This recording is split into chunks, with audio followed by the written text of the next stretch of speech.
All right, everybody, welcome to the Locked On Avalanche podcast, part of the Locked On Podcast Network, your team every day. I am your host, Chris Maselli. With me, as always, Mr. Shaggy Von Doom, Kyle Sullivan. Thank you for making this your first listen of the day. That is always appreciated. Follow the show, social media, LOPN_Avalanche on Twitter, Locked On Avalanche on Instagram. Questions, comments, concerns, opinions, the Locked On Avalanche at gmail.com, and follow us on our YouTube channel over on the YouTube. Hit subscribe, get notified when a new show goes live. All right, so on today's episode, we will be discussing Val Nichushkin, specifically Val Nichushkin, kind of talk about where he's gotten, where he came from, where he's gotten. He is an unrestricted free agent this season, so Kyle and I will try to kind of guess what his contract will be. And I think we'll do this for other unrestricted free agents, but I think we have to start with him because you could say priority 1A is him and Darcy Kuemper going into the offseason. But we're going to start with Val Nichushkin, and why wait till the offseason? He's having such a good season. We'll talk about that. We will talk about the Florida Panthers. We did the scheduling for the wild card teams and looked at the remaining schedule. We didn't do it for the Panthers, and they're who's kind of right in our back pocket when it comes to the President's Trophy. So why not look at their schedule, see between theirs and ours who's going to win that thing. And then we'll talk about, I don't want to say it's disrespect, but I think Kyle might go there with the disrespect, but I think Avalanche fans kind of always feel like the Avalanche don't get enough credit for what they do. And I listen to a lot of hockey talk. Like it's just all consuming, especially this time of year. Yeah. And something very interesting happened, and somebody finally like backed the Avalanche in something specific. So we'll get to that too. So we will start with Mr. Val Nichushkin. You said about a week ago when somebody I put up the question on Instagram about, who's the question was, who's the MVP of the team? You said, or it wasn't even the MVP of the team, is who's the best player on the Avalanche? Mm-hmm. And you went to Nichushkin unabashed. Like you were just like, nope, it's Val Nichushkin. You got some pushback from that. I understand where you're going with that.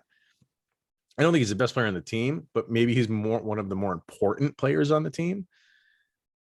We'll start with your love affair that you have with Mr. Val Nichushkin, and then we'll kind of just talk about him in general. Go ahead.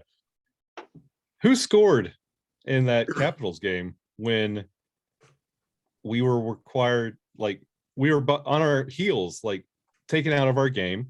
Who stepped up? Yeah. Who stepped up all year?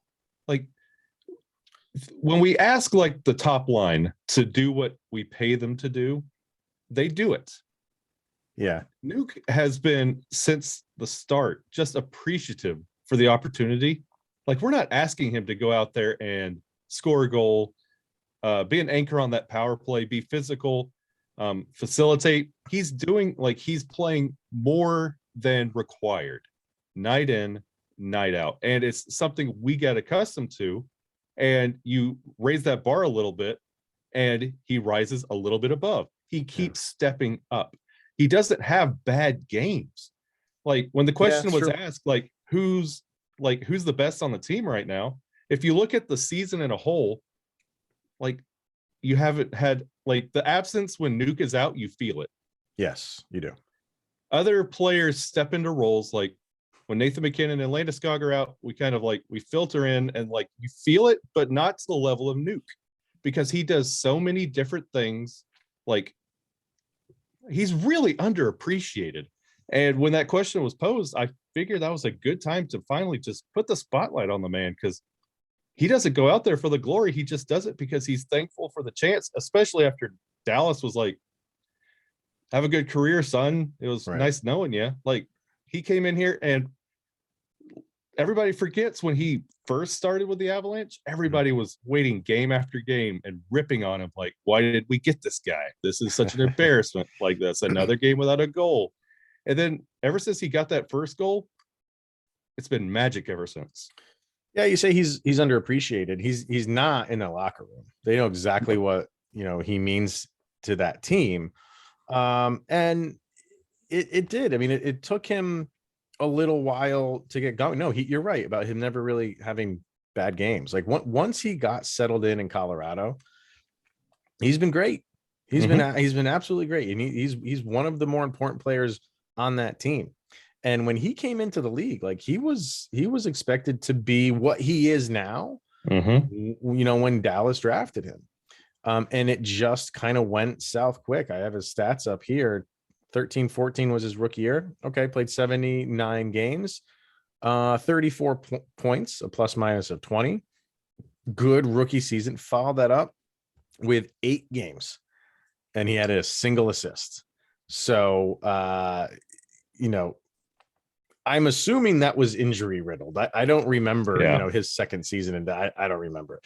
I don't imagine he played 8 games and then they brought him back or brought him down, because the very next year he played 79 games, followed by 57, and that was it in Dallas.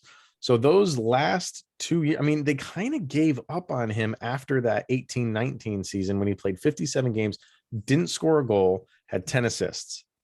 The year prior to that, I mean, he played 79 games, 9 goals, 20 assists, 29 points. He's a young guy then. And they flat out gave up on him. Yep.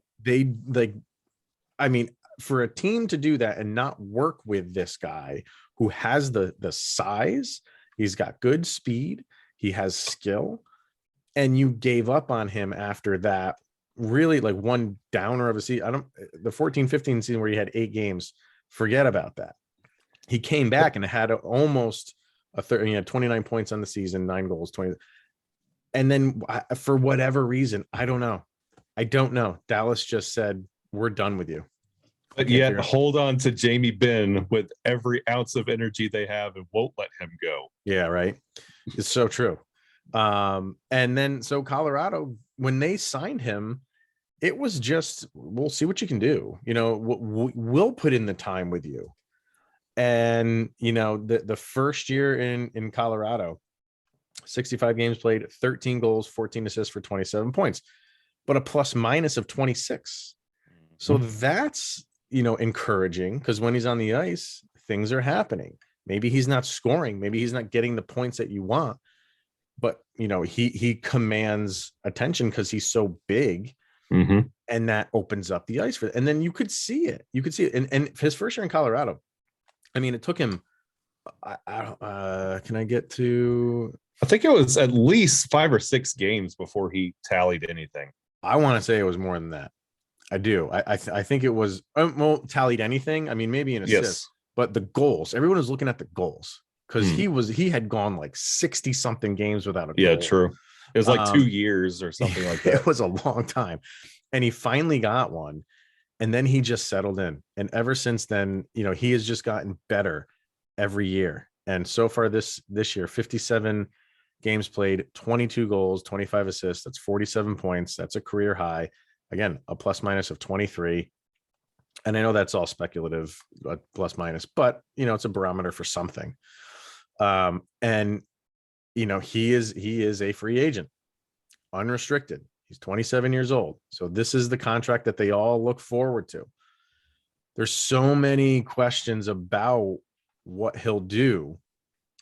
Does he stay loyal to Colorado? Because they gave him a chance. He was done. Nobody was knocking on the door of Val Nichushkin except for Colorado. And now every team, including Dallas, is kicking themselves in the butt. Dallas is for not working harder with them. The other teams are for not doing what the Avalanche did. Just give him a flyer. So what do you think happens? Because now he's going to command some money. I guess number one, do you think it will be with Colorado? And number two, what do you think it will be? He's making 2.5 now, if I'm not mistaken. He is. And I honestly think, like, we talk about Nathan McKinnon taking a loyalty bonus because of everything he's went through and what he's built kind of in Colorado. You honestly think that Val would go to the table with the same loyalty bonus? Like, you gave me a chance when nobody else would. And they were more than happy with letting me go overseas and finishing my career. And you gave me a chance. I honestly feel like he's going to come to the table with that same loyalty. And whatever Sakic says, I feel like Val is just that kind of guy. He's like, yeah, if that's what it takes, I would love to be back here in Colorado. I don't think it'll be one of those long drawn out arbitration type situations. I feel like whatever Sakic says, because Sakic is also thankful for what Val has done for the Avalanche. I feel like he's going to come to the table with an honest deal, and Val would probably say, yeah, I would love to stay here. So I agree. I think he will. I don't want to throw the hometown discount phrase or anything like that. I think this is going to come down to term. I think this is going to be similar to the Philip Grubauer negotiations. I don't think they'll be far off on money, but this is the contract where this is where they cash in. This is the best contract that they will get for most guys when they're 27 years old. It's their first unrestricted contract. He's going to get offers from a lot of teams. And that's my fear, is that some other team will come in and give him a max term, and the dollars will kind of be similar. But I don't know if the Avalanche want to go a 7-year deal for him. I don't know if they want to do that. I can see them going, especially, if they're not going to give Cale Makar 7+ years, why would they give? And I know Makar is in a different, his was a restricted. He will likely get that on his next contract.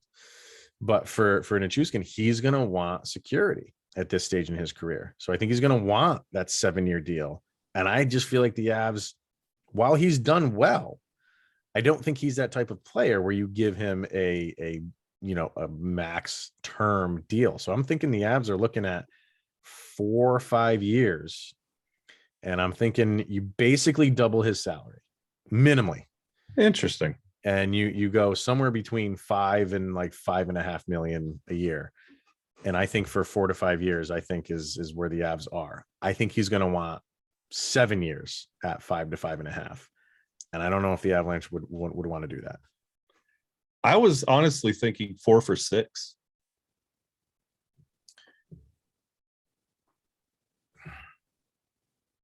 It doesn't hurt. That's like you're 4 for like 5 or 6. Like you're giving him a little bit of a boost, but you're not paying him probably to his full potential. 4 for 6 isn't terrible. And you're not saying, well, we're just bumping you up to $3 million. Here's your 3 for 7. Like a 4 for 5 or 6 isn't that bad. Especially 6 is on the high end. 6 is on like that. That's on the high end for him. I mean, 4 for 5. Like I would do that tonight. I would do that. What you say to Val is try doing this somewhere else. You're going to have to start all over again. Is it going to be another Dallas situation? We're loyal to you. We're going to give you 5. We'll talk about it after the 5. Like he's still relatively youngish. It's 27. Like after that 5, like 4 for 5 is not bad, especially if this is what you're getting for the next 5 years. Right. So let me put some bonuses in there. You could. His birthday is March 4th. So he's already turned 27. So he's not turning 28 until next season.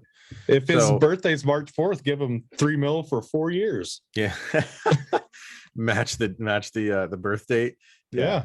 No, I a 6 is a little bit too rich for me.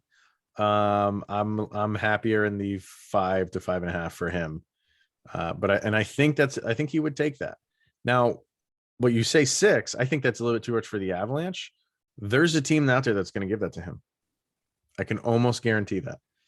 A team like a Calgary would go out there and give him 6 years. No, I think it's a team that's like not in rebuild, but it's just like right on the cusp.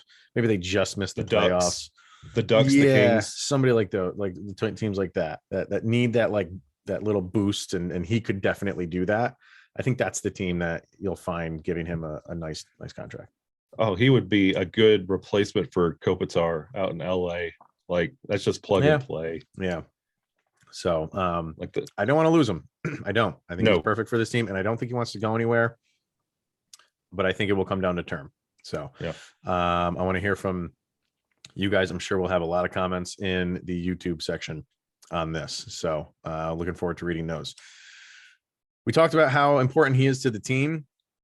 And I was listening to NHL Network on Sirius the other day, and I love those guys. Like, there's a lot of good shows on Sirius, but something was just irking me, and it was David Backes, of all people, who came to the defense of the Colorado Avalanche. So we'll get to that in a second, but first we're going to hear from HelloFresh. And with HelloFresh, you get farm fresh, pre-portioned ingredients and seasonal recipes delivered right to your doorstep. Skip the trips to the grocery store and count on HelloFresh to make home cooking easy, fun, and affordable. That's why it's America's #1 meal kit. Get farm fresh seasonal products and easy to make recipes delivered right to your door every week. It's all about convenience with HelloFresh. Not only do the ingredients come pre-portioned, so you're not overbuying or wasting food, but it's easier than ever to get filling meals on the table in a snap with options like family-friendly or quick and easy recipes. So go to HelloFresh.com/LockedOn16 and use the code LockedOn16 for up to 16 meals, free meals, and 3 free gifts. That's HelloFresh.com/LockedOn16 for up to 16 free meals and 3 free gifts. All right. So with the Avalanche kind of, being in the driver's seat for a good portion of the season, once they took it over, they really haven't relinquished it at all. And I listened to a lot of hockey talk with hockey radio and hockey podcasts. Like my day is spent really just reading up on everything and listening to as much as I can take in. I take it all in. Yeah. And on Sirius XM, the NHL network on there, they do give the Avalanche a lot of airtime. I have to give them credit for that. But I get the feeling lately that the Avs are, I guess, like old news, boring news. Like, just because they've been in this position for as long as they have. And now we're getting to the point of the season where, the playoffs are right around the corner. So now we're like predicting matchups and who's, matching up well with who doesn't match up well with who. And one thing that I'm hearing over and over and over again is, who's the team that's going to sneak in? And they always are like, is this a challenge for the Colorado Avalanche? And you're hearing a lot of it between what we were talking about, that last team in. Like, is it Dallas? Is it Nashville? Is it Vegas? And everybody, like, the hot ticket item is Vegas because of their past. And people think that, if they can get in, they're going to cause some damage. And it was David Backes, who was a guest on a show. There was like 2 or 3 guys that were guests at the same time. It was a good, like, roundtable discussion. And these other guys are sitting there kind of saying, like, all the old talking points, like, ooh, watch out for Vegas. If Vegas can sneak in, they could be that team that gives the Colorado Avalanche fits. And David Backes is just sitting there. He's not saying a word. And then he comes out with, I don't get this. He's like, he goes, after an 82 game season, you are what you are. And why do we feel like there's just this magic pill that these teams that just sneak in take, and then all of a sudden they're amazing in the postseason? And he went on to say, like, he goes, it doesn't matter who the Colorado Avalanche face. He's saying they will wipe the floor. I'm not going that far, but I think what he was trying to do was give more credit to the Avalanche. Stop giving credit to these teams that are just sneaking in and then all of a sudden going to set the league on fire. It doesn't happen. And he was, I wanted to, like, call this station and just be like, thank you, David Backes, for backing the Colorado Avalanche. He makes a very, very good point here. And I think the Avalanche, honestly, they've done it to themselves. They've taken the fun out of the equation. Yeah. Like, in the past couple of years when the Avalanche make it to the playoffs, it's, the Avalanche are doing okay, but as long as they don't make it to the third, like, if they hold on to that lead in the third period, watch out. Or if they don't take it to overtime, watch out. That's our weakness. The Avalanche all year long have won the game in every aspect and come back, and they've taken the fun out of it. Like, you don't know what they're going to do in this situation. The Avalanche have already done it, and it was probably in January. And right. Like, they're setting records left and right. And, like, something that really bothers me, everybody feels like this team has gotten boring. If you look at this team from beginning to end, we've been shut down for COVID twice. That was a thing that happened this season. Like Jack Johnson was getting tested in the Nashville game. It didn't join us until halfway through the first period. We had to fly in Justus Annunen just so we can have a full team. We talk about depth all the time. At the beginning of the season, it was an issue because that COVID reared its ugly head at the beginning of the year. And now they are just an absolute machine. And yes, it's taken the fun out of it because you can't poke a hole in how this team plays. The Avalanche are their own worst enemy right now because they're the only ones that dictate if they're going to win or lose. Yeah. It's so true. And I think that's it's just like I said in the beginning, like they're just old news. Like, oh, we got to talk about the Colorado Avalanche again and how they won another game and they're extending their points streak on who's in second place. And now it's St. Louis. St. Louis is on a 9-game win streak. Guess who was just on a 9-game win streak? Colorado Avalanche. But you're hearing all about how St. Louis now this is what we like to do now because St. Louis is on a 9-game winning streak, maybe 10. I think, are they playing right now? I believe. Let's see. Yes, they are. Yeah. What's the score on that?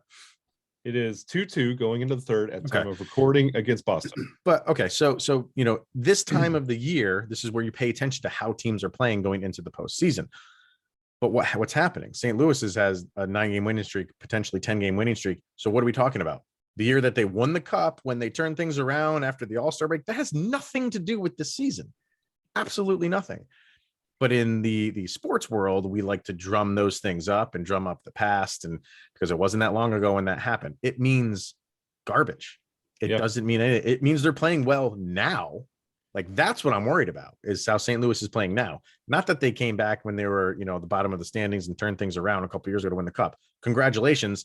That was a few years ago. This team is different now.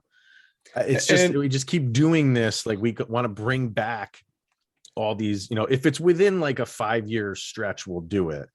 And if it's within the season, like the Avalanche are having, it's just like, that's boring. Yeah, we know the Avalanche are good. Let's talk about the teams that could potentially beat them.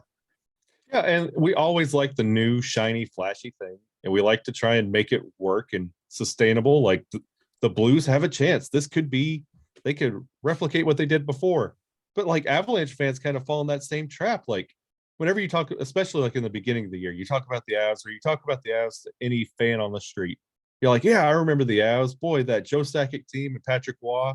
Boy, that was a great time. Guess what? Right here in the here and now, this team has the capability of being better than that team you remember. Right. Pay attention to what we got going on right now. Yeah. Usually that's the second thing after you talk about the Avs is what's your favorite memory? And then somebody talks about an old playoff game from the 90s and 2000s. This team right now is going to be better than your memory. Pay attention to what we got going on right now. And we don't do that. We're not having a parade for this team. We're just kind of like me included. You're always waiting for the other shoe to drop. Where is this going to go wrong? Yeah. This team is going to be better. And yes, the Blues are coming in. Great. The Avs were on a winning streak. We don't talk about it because like we mentioned, the Avs just win. And that's what they do. Like it's something new. It's a new narrative. But when the playoffs get here, look at the two teams on the ice and tell me who's going to win. Yeah. So I don't know. It's if you listen to a lot of sports radio, hockey radio, you'll hear it. You'll hear it. Mm-hmm. And if it's Vegas, the talking points will be everything that the Vegas has done in the past and not how they struggled mightily to get into the postseason. We'll forget all about that loss that they just had to the Devils and talk about how they're going to give the Avalanche a run. Maybe they will, but it's just, and again, I just want to go back to thanking David Backus for kind of putting the spotlight back on how good this Avalanche team is and stop thinking that all of a sudden they're just going to, it's the total opposite. The team that just sneaks in is going to be miraculously amazing. And the Avalanche who have been great all year, are miraculously just going to fall off a cliff. You can't anticipate that stuff happening. It's not how it works. No, I mean, anything is possible, but you just don't anticipate it going to happen the way that the season's gone for them. So, all right. One more segment to get to. We'll talk about the Florida Panthers and their schedule. But first, Built Bar. You know it and you love it. And if you have not tried the Built Bar Puffs, what are you waiting for? You're missing out on one of the best tasting protein bars on the market. The Built Bar Puffs are the first ever protein infused marshmallow protein bar. They're fluffy, they're marshmallowy. They're not just a protein bar, they are a treat. And they are covered in 100% real chocolate. And all Built Bars are covered in 100% chocolate. In the Puffs, you can get some incredible flavors like yummy cinnamony churro, coconut marshmallow, and banana cream pie. For regular Built Bars, you can get flavors like mint brownie, coconut almond. Yo, you like the cherry barcia? I do, and the coconut. And I'm not a big toffee fan. I'm not, but the toffee Built Bar is actually excellent, I have to say. I started my day today with a salted caramel Built Bar dipped into my coffee. Ooh, now you're talking. And you know what else you can do? Cody from Locked On Broncos turned me onto this. Throw your Built Bars in the freezer. Ooh. Yes, do that. So go to built.com, use the promo code locked15 and get 15% off of your order. Once again, the promo code is locked15 for 15% off at built.com. Florida Panthers are the kind of yeah. Do you ever notice with cats, like cat owners, well, dog owners, whatever dog you have, they will tell you all the different like breeds that they are. And for cat owners, like what kind of cat do you have? You just tell the color. Yeah, It's great. It's that one. It's got a white stripe on its neck. That's it. So the Panthers are, the rival for the Avs to get the President's Trophy. And like we said, we looked at the schedules for the wildcard teams in the West. So why not look at what's remaining for the Florida Panthers, compare that to the Colorado Avalanche, and kind of see where this President's Trophy is going to go. Right now, they're playing right now, right? Are they still 1-1? I'm looking at a live. No. Ooh. They are. Islanders are up 2-1 with 9:46 to go at time of recording. Okay. There you go. And they are 2 points behind Colorado, correct? Correct. All right. So for the remainder of the season, here is the Panthers schedule. At home against Detroit, at home against Toronto, at home against Tampa. So the next 3 games are at home, and then the last 3 games are on the road at Boston, at Ottawa, at Montreal. So you would have to think the Detroit is a win, and then you're home against Toronto. That's a tough game.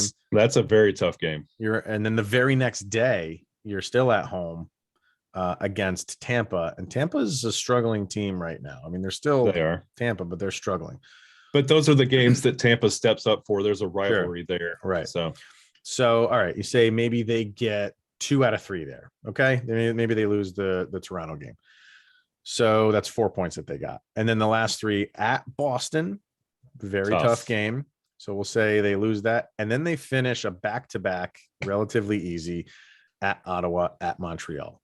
So 3-3.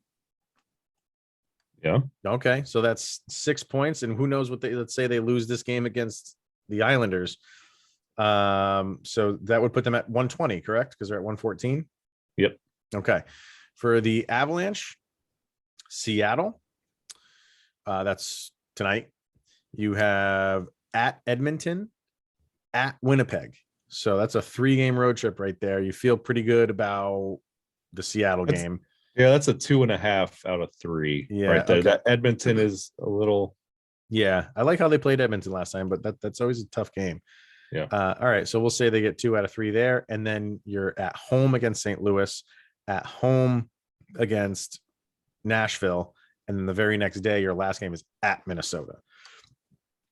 That's a tough last 3 games, where the last couple games for Florida are relatively easy. These are a little bit tougher. So Seattle's a win. You'd think Winnipeg is a win. Man, and then you want to say yes, you're at home against St. Louis and you're at home against Nashville. You like those games because you're at home. Let's see, 1, 2. That should be a Landy return for that home series.